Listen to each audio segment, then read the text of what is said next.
ખેડા જિલ્લાના ઠાસરા તાલુકાના ચેતરસુંબા ગામે વર્ષ 2020 થી પ્રાકૃતિક ખેતી કરતા આ કૃષિના ઋષિ પોતાની સમગ્ર ખેતી ફળફૂલના ઝાડ, શાકભાજી, અનાજ બધું જ પ્રકૃતિને આધારે રોપ્યું છે, ઉછેર્યું છે અને વેચે પણ છે।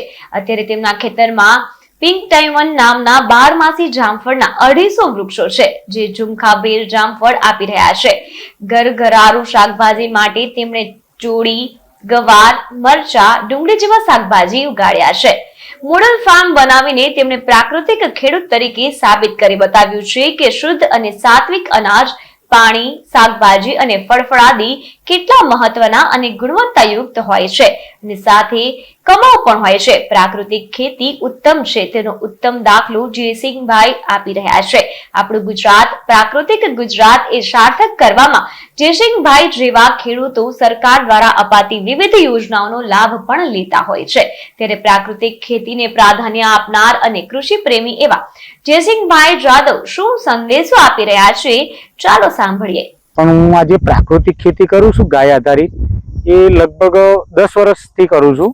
પણ જ્યારે 10 વર્ષથી એ ખેતી કરું, પણ જ્યારે તાલુકા સભ્ય થયો અને જ્યારે અંદર ગયો તાલુકામાં, એટલે સતીશભાઈ કરીને આત્મા પ્રોજેક્ટમાંથી આપણને મળ્યા, એટલે કે તમે ઘણી આવી સારી ખેતી કરો છો, દવા ખાતર વગરની, ઝેર વગરની, એટલે તમે ઘણું સારું કામ કરો છો, એટલે તમે આત્મા પ્રોજેક્ટમાં જોડાઈ જાઓ। એટલે આત્મા પ્રોજેક્ટમાં જોડાઈ ગયા અમે। એટલે પછી આમાં આપણા દેશના વડાપ્રધાન નરેન્દ્રભાઈ મોદીભાઈએ ગાય આધારિત ખેતીનું પ્રોજેક્ટ એમને ચાલુ કરેલો, એટલે આપણે દેશી ગાય આધારિત ખેતી કરીએ છીએ।